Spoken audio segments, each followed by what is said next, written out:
کریں گے، اس کو ٹھہرائیں گے، اس کو بٹھائیں گے، اس کو کھانا کھلائیں گے۔ حضور نے اپنے اخلاق کریمانہ کا مظاہرہ فرمایا اور اس شخص کو مسجد میں رہنے کی اجازت دی اور وہاں پر مسجد میں سو جانے کی اجازت دی۔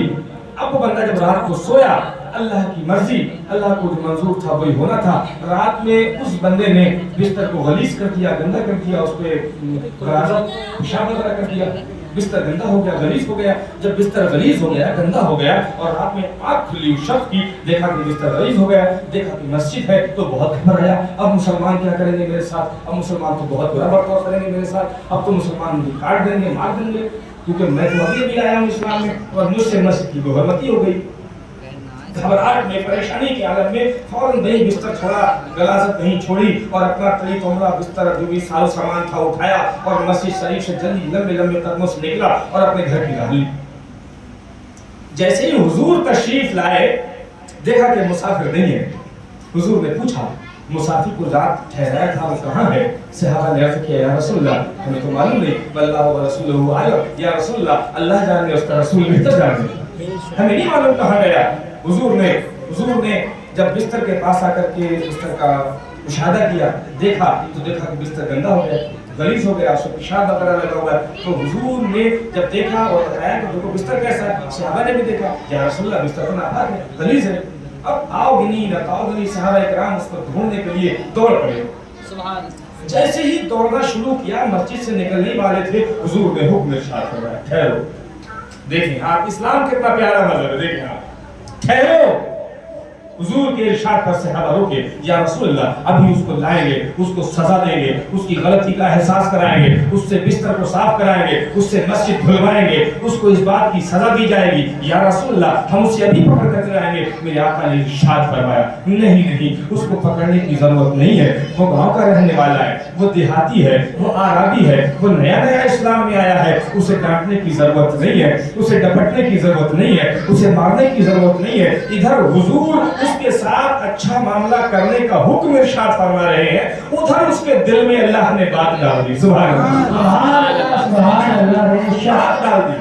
اور وہ بات یہ ڈالی کہ دوڑ رہا تھا گھر کی جانب، اچانک خیال آیا یار مسجد میں نبیوں کے نبی نے، رسولوں کے رسول نے، مسلمانوں کے امام نے، نبی محترم نے، محمد عربی صلی اللہ علیہ وسلم نے مسجد میں رکنے کا مجھے احسان کیا، مجھے مسجد میں ٹھہر جانے کا موقع دیا، اور میں کتنا کم نصیب کہ میں بستر کو غلیظ کر کے اس کو صاف کرے بغیر آ گیا۔ اب اگر میں صاف کر کے آتا تب بھی تو بات بہتر ہو جاتی۔ یہ احساس دل میں آیا، دوڑ رہا ہے گھر کی جانب، قدم کھنچ رہے ہیں پیچھے، دوڑ رہا ہے گھر کی جانب، دل کھنچ رہا ہے پیچھے۔ البتہ اس نے یہ نتیجہ نکالا گھر نہیں جاؤں گا، چاہے سزا کچھ بھی ملے، چاہے تکلیف کچھ بھی اٹھانی پڑے، میں جاؤں گا نبی کی بارگاہ میں، اپنی غلطی کی معافی مانگوں گا، اپنا بستر صاف کروں گا، مسجد کو دھوؤں گا، اس کے بعد اجازت لے کر کے آؤں گا، جو سزا دی جائے گی میں برداشت کر لوں گا۔ فوراً الٹے قدم واپس آیا۔ ادھر صحابہ کرام کے ذریعے سے میرے آقا صلی اللہ علیہ وسلم نے وہ بستر کو اٹھوایا،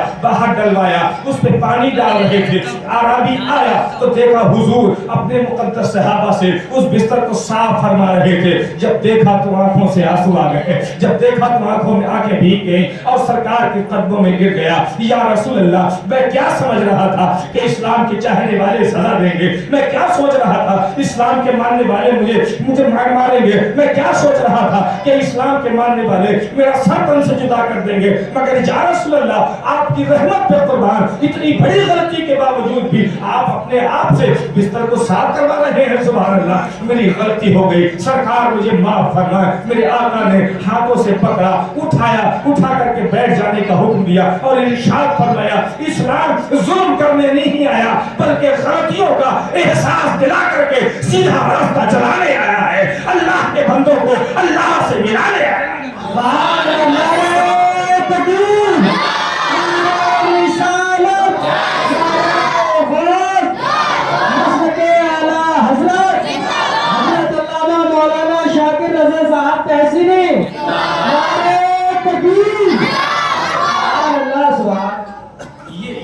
درگزر ہے، یہ اسلام کی خوبصورتی ہے، یہ اسلام کی سچائی ہے، یہ اسلام کا کمال ہے۔ تو بچوں کے ساتھ میں کیا معاملہ کرنا ہے؟ بچوں کے ساتھ میں یہ معاملہ کرنا ہے کہ اپنے گھر میں اپنے بچوں کو اکٹھا کر کے انہیں مذہب کے بارے میں کبھی کبھی کچھ نہ کچھ باتیں سکھایا کریں، انہیں یہ بتایا کریں کہ مسجد جب جایا کرو بیٹا تو ادب کے ساتھ بیٹھا کرو، وہاں پہ شور مت کیا کرو، وہاں پہ باتیں مت کیا کرو، وہاں دنیاوی کام نہ کیا کرو۔ مگر بچوں کو کب سمجھائیں گے؟ جب بڑے ہی خود بیٹھ کے مسجد میں باتیں فرمائیں گے۔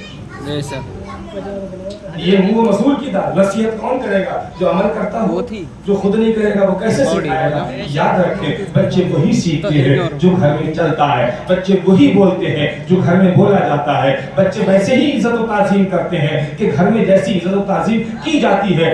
آپ گھر میں رہ کر اپنے اہل و عیال کے ساتھ، اپنے بڑوں کے ساتھ بیٹھ کر جب دوسروں کی چغلی غیبت کریں گے تو آپ کے بچے چغلی غیبت ہی سیکھیں گے۔ جب دوسروں کے عیب تلاش کریں گے تو آپ کے بچے عیب تلاش کرنا سیکھیں گے۔ جب دوسروں میں برائیاں نکالیں گے تو آپ کے بچے بھی دوسروں میں برائی نکالنے کا ہنر اپنے اندر سنبھال لیں گے۔ جب آپ اپنے بچوں کے سامنے کسی کا نام اس کے پیچھے ادب سے نہیں لیں گے تو آپ کے بچے بھی کسی کا نام ادب سے نہیں لیں گے۔